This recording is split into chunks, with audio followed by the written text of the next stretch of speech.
Warning, the following episode contains discussions about violent crimes, disturbing events, and explicit details that may be unsettling for some listeners. Please be advised that this podcast is not suitable for young children, and listener discretion is strongly advised. Hey y'all, welcome to Southern Shadows, a mother-son true crime podcast. I'm one of your hosts, Janet, aka Mama. And I'm DK. And I know what you're thinking, it's not Tuesday, so why is Southern Shadows popping up on my feed? Well, we wanted to jump in here and drop a little mini episode of a case that I've been seeing all over my For You page on TikTok. Honestly, I thought this thing took place like a couple months ago, but it turns out that it actually takes place in 2022, still very recent. But it's a case out of Cypress, Texas, of two twins who escape from a house of horrors. It's pretty open and shut, so let's get into it.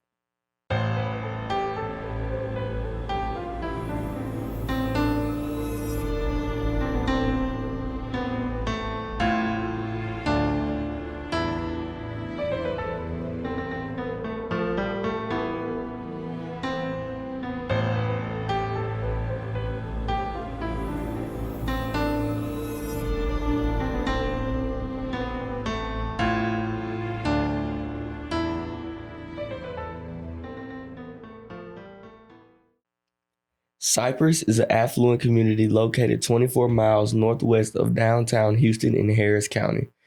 The Cypress urban cluster ranks 50th in the top 100 highest income urban areas in the United States. It is known as one of the Houston area's largest suburban communities. Their school district, Cy-Fair ISD, is one of the top districts in Texas. If you are friends with Zakiya Duncan on Instagram or followed her on TikTok, you'd often see posts about how much she loved her children. She could be seen in some TikTok videos dancing with them. She'd post congratulatory messages about the day one of them graduated from kindergarten. And from the outside looking in, she was a doting mother whose kids meant the world to her. But to her kids, she was their worst nightmare. In Cypress, on October 18th, 2022, two 16-year-old twins, a male and a female, can be seen on door cameras going from home to home begging for help around 5 a.m. The boy was shirtless and both of them were barefoot with temperatures in October in the 50s. Because it was so early in the morning, many of their neighbors told them to just keep it moving. They go from house to house for about 30 minutes when finally a single mom and ICU nurse, who has wished to remain anonymous, answers and lets them in. What she finds is one of the worst cases of child abuse I've ever seen. The woman spoke to ABC 13 and shared that when the teens showed up at the door, they immediately showed her the handcuffs and told her, "We're not here to hurt you, we just need help." They told her that they had just escaped from the laundry room of their home where their mom had them handcuffed. They said that they hadn't eaten in a week and how their mom wouldn't allow them to take showers, but gave them dirty mop water to wash up. As she listened to their story, she offered them food and took pictures of their injuries, which are pretty graphic. She makes a call to her local police department. The teens were taken to the Children's Hospital in Katy, Texas, and were treated for their injuries. A few days later, after they were released from the hospital, the teens provided statements to the police, and it's absolutely heartbreaking what they endured. They detailed being forced to drink bleach, having corrosive oven cleaner sprayed in their mouths, being routinely beaten and burned. The children told the investigators when they were beaten by their mother, she used extension cords, curtain rods, and other metal poles to hit them. Her boyfriend, Jova Terrell, would often even punch the 16-year-old boy. The children also say that all they were given to eat were mustard, relish, or bologna sandwiches.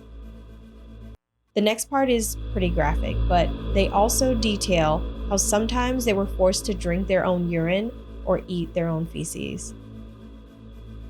They say that the only water that they had to drink from was a valve that was part of their washing machine, according to ABC 13. And when it came time to sleep, the teens were given a dangerous amount of pills like Benadryl to keep them sleeping for a long time. So how did they escape?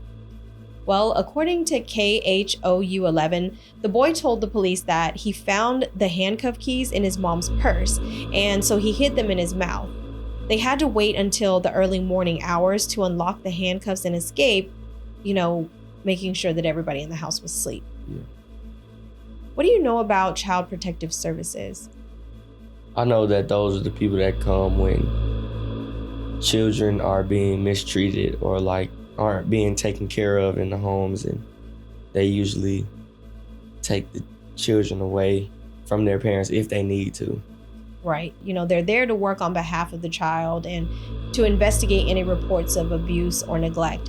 And although they really hate taking the children away, if that is the safest for them to be removed from the home, then they will. So the next bit of information is what really infuriates me, because although there's no record of Child Protective Services ever visiting their home in Texas, there is a paper trail in Louisiana. In 2012, for example, according to The Advocate, Duncan and her then husband, Nicholas Menina, were booked with 1 count each of cruelty to juveniles by the East Baton Rouge Parish Sheriff's Office. According to affidavits, school officials sent one of their children to the pediatric burn unit at Our Lady of the Lake Medical Center for treatment of injuries. The 5-year-old child had burns on both feet, the genitalia, and the buttocks, as well as bruises in other places on his body. The burns looked like they were caused by being in hot, scalding water, according to the medical staff. And when the cops went to Duncan's house to investigate the burns, they found a 20-month-old baby whose hands were tied and a 5-year-old child. While in custody, Duncan told the officers that she and her husband would punish the children by making them do push-ups for an hour, which would often cause swelling in their hands. That same child who was burned was also made to sleep on the floor of a room with boards in front of the door to keep them from, quote, escaping and stealing food from the kitchen.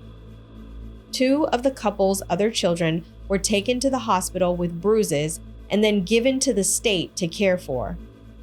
Menina is thought to have at least 5 children total with Duncan. And on October 29, 2019, she was convicted of cruelty to a child according to court documents after allegedly deserting one of her children. It's unclear whether or not that child was removed from her custody at the time, but considering she was arrested for the case that we're talking about today with 8 children in her care, obviously that child had been returned to her. Let's fast forward to 2022, where Zakiya Duncan and her boyfriend Jova Terrell moved with 8 children from Baton Rouge, Louisiana to the Marvita neighborhood in Cypress, Texas. Neighbors who were interviewed said that the family had only been living there for about 2 weeks. Although Duncan has no record of having a job and her boyfriend, known as YGB Joker, is an aspiring rapper with limited success, the home they were living in is worth an estimated $600,000. This was a huge house with 4 bedrooms, 3.5 bathrooms, a sprawling staircase, 2-car garage, and access to the community pool and water park. If you go back to her Instagram or TikTok, which I found actually, in April 2021, she posted a photo of 4 of her 6 sons and captioned it, "I love spending time with my boys." The complete opposite of the horrific things that were actually happening when cameras were off.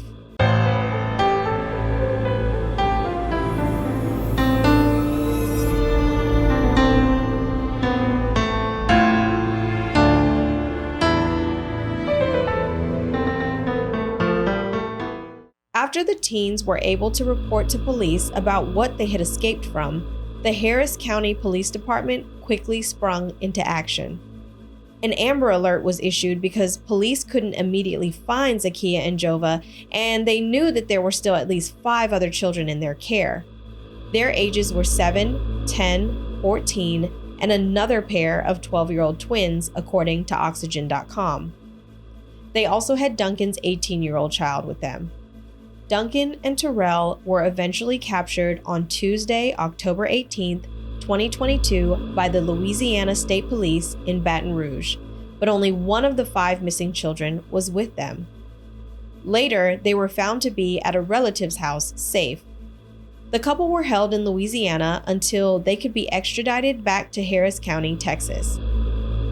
According to KPR C2 Houston, on November 3, 2022, Zakiya appeared in court facing 2 counts of assault on a family member and 2 counts of aggravated assault on a family member. Both are felony charges. Terrell made his first court appearance on Saturday, November 19, 2022, and was charged with continuous assault of a family member, and his bond was set at $500,000. The judge set Zakiya's bond to $4.5 million, and get this, she was pregnant again. I wish this had a happy ending, but as of November 2022, the children were all brought back to Texas and placed in foster care. I guess the good news is that they escaped the torture and the cruelty that they faced at the hands of their mother. But the reality is that with so many siblings, it could be assumed that they weren't all placed together. Well, why do you say that? Well, I did some very basic research about siblings being placed in foster care, and I came across some information from caseyfamilyprograms.org. And here, will you read this for me? Being placed with siblings can serve as a protective factor against the adverse experiences associated with placement in foster care. Preserving and promoting sibling relationships has been found to result in better outcomes for children. However, it's estimated that 53% to 80% of children with siblings are separated from one or more of their siblings while in care. Well, when you read that, I guess I can see why that isn't the ideal ending.